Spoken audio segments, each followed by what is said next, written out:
le 19 octobre. Jésus dit « Et maintenant, mon âme, maintenant que nous sommes à la fin du cantique, je vais t'enseigner les dernières astuces de la science d'amour.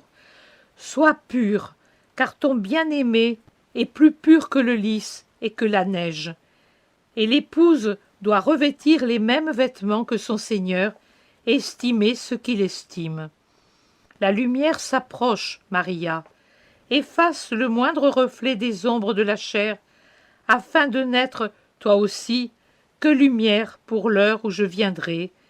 Et la lumière, Jésus, te serrera contre son cœur pour t'emmener dans sa demeure, où il n'y aura plus de ces séparations qu'impose l'existence sur terre.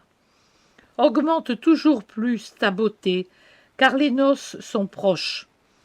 Pare-toi des bijoux de tes derniers sacrifices, pare-t'en avec joie, car ils te sont donnés par celui qui t'aime d'un amour éternel.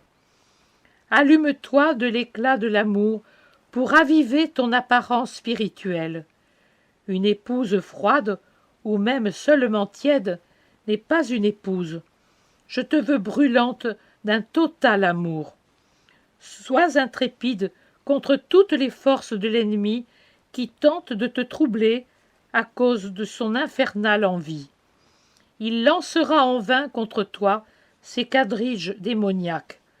Aussi longtemps que tu resteras fidèle, 4 et 4 et 10 fois 4 démons seront moins qu'un brin d'herbe sous ton pied, lequel fait les derniers pas pour franchir la distance qui te sépare encore de la demeure de ton amour. Que rien ne te trouble, avance en t'appuyant à moi. Reste appuyé ainsi jusqu'au bout, et ton passage sera doux et lumineux, comme de sortir d'un chemin obscur et difficile pour entrer dans un pré fleuri, plein de soleil et de chants d'oiseaux. Et en vérité, pour celui qui, en aimant, a mérité de posséder le ciel, la mort n'est que l'entrée dans la beauté éternelle et dans la joie éternelle. Et puisque dans le passé tu ne fus pas sans faute, efface même le souvenir de ces ombres par le moyen que je t'ai enseigné, avec un amour toujours plus vif. Vis uniquement pour moi, de moi, avec moi. Fais en sorte que, lorsqu'il te regarde, le Père te voit tellement fondu à moi qu'il ne puisse te distinguer de son Fils. Que ma charité te couvre comme un manteau nuptial, sous lequel je cache ta robe déchirée. Malheur à vous, si vous vous présentez seul devant la justice. Pour autant que vous puissiez être bon, vous présentez toujours quelque dommage. Mais si vous vous présentez devant le Père avec moi, la splendeur du Fils nimbe votre âme à un tel point qu'il la rend belle, et ma splendeur n'est jamais aussi vive que lorsque je peux présenter au Père un esprit qui m'aime, et pour qui mon sacrifice de Rédempteur n'a pas été inutile. La justice du Père n'a pas le cœur à affliger le Fils, sauveur d'un nouveau citoyen de la Sainte Jérusalem, et il annule de sa bénédiction la dette de cet esprit, et lui ouvre le ciel. Fuis les distractions de la terre, isole-toi avec moi. Quand on s'apprête à s'installer à demeure dans un pays étranger, on en apprend la langue pour pouvoir y vivre. On cherche à apprendre au moins les premiers rudiments de cette langue, et celui qui y va sans en savoir un mot fait preuve d'imprudence. Il aura beaucoup de mal les premiers temps. Il est vrai que dans la demeure éternelle, la sagesse vous rend instruit dès le premier instant. Mais vois-tu, mon âme, les derniers temps de la terre sont une préparation au ciel. Quand ma bonté donne tous les signes et tout le temps pour que vous vous prépariez à la vie, quand par l'œuvre non seulement de ma miséricorde, mais aussi de la volonté humaine, le moyen vous est donné de voir aux derniers préparatifs de votre venue à la vie.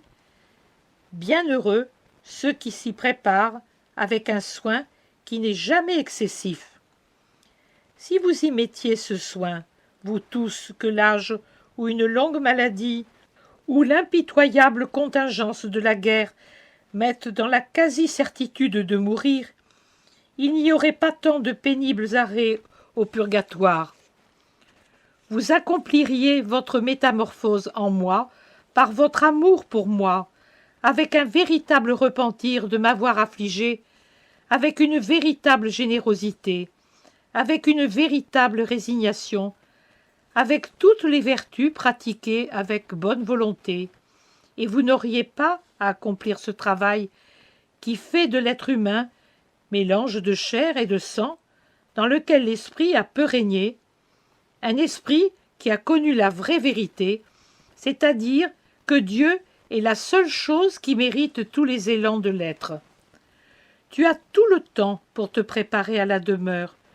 Souviens-toi que si beaucoup est pardonné à celui qui a beaucoup aimé, beaucoup sera demandé à celui qui a beaucoup reçu. Et peu de mortels ont eu autant que Dieu t'a donné avec amour de prédilection. Que rien ne te pèse, que rien ne te répugne, que tout soit mis en œuvre par toi pour mettre les dernières touches à ta robe nuptiale.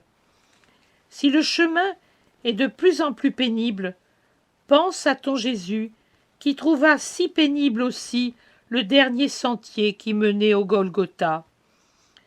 Chaque victime est un petit rédempteur de soi et de ses frères et sœurs.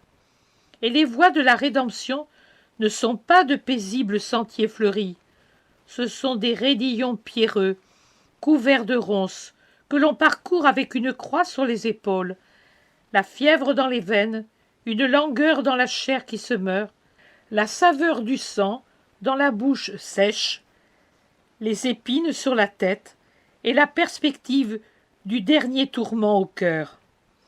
La rédemption s'accomplit au sommet avec pour dernière pompe du rite propitiatoire les perles des trois clous, l'arrachement aux dernières douceurs des affections, la solitude entre ciel et terre, l'obscurité non seulement de l'atmosphère, mais du cœur. Le soleil vient ensuite embrasser l'immolé, mais d'abord il y a les ténèbres et la douleur. Reste uni à moi, reste uni. Plus l'heure approche, et plus tu dois rester uni à moi. Il n'y a que Jésus qui aide, et il n'y a que Jésus qui sache nous enseigner à souffrir le martyre d'amour, puisqu'il a vécu cette expérience. Mais étant donné qu'avant de le subir, je dus grandir à la vie et me nourrir du lait de ma mère, comme première nourriture, et ensuite des aliments qu'elle préparait de ses saintes mains, chaque petit rédempteur doit vivre en Marie pour se former à être un Christ. Jésus est la force de votre âme, Marie, la douceur. Avant de boire le vinaigre et le fiel, il faut boire le vin aromatisé. Et c'est le sourire encourageant de Marie qui vous le donne. Baume qui me rendit heureux sur terre, baume qui me rend heureux au ciel, et, avec Dieu, rend heureux tout le paradis. Le sourire maternel de ma mère est une étoile dans la vie et une étoile dans la mort. C'est surtout une étoile dans la douleur de l'immolation. Je l'ai regardé, ce sourire torturé et héroïque de ma mère, seule consolation, unique consolation qui montait vers mon échafaud. Je l'ai regardé pour ne pas permettre que le désespoir s'approchât de moi. Regarde-le, toi aussi, toujours. Regardez-le, ô humain qui souffrez. Le sourire de Marie met en fuite le démon du désespoir. Vivez unis à Marie, dont vous êtes les enfants, comme je le suis.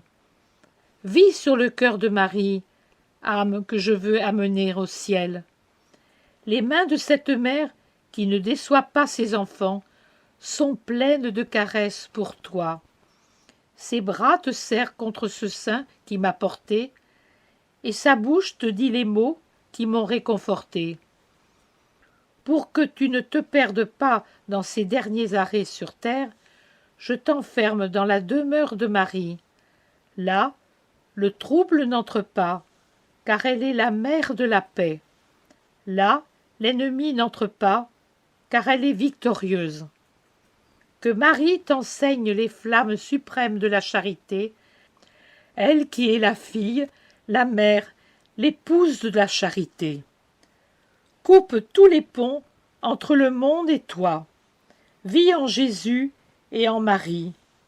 Souviens-toi que, même si l'être humain avait donné tous ses biens pour posséder l'amour, ce ne serait rien, car l'amour est une chose telle que, au regard de Dieu, qui est l'amour de votre âme, vraie raison de votre vie, tout perd de sa valeur.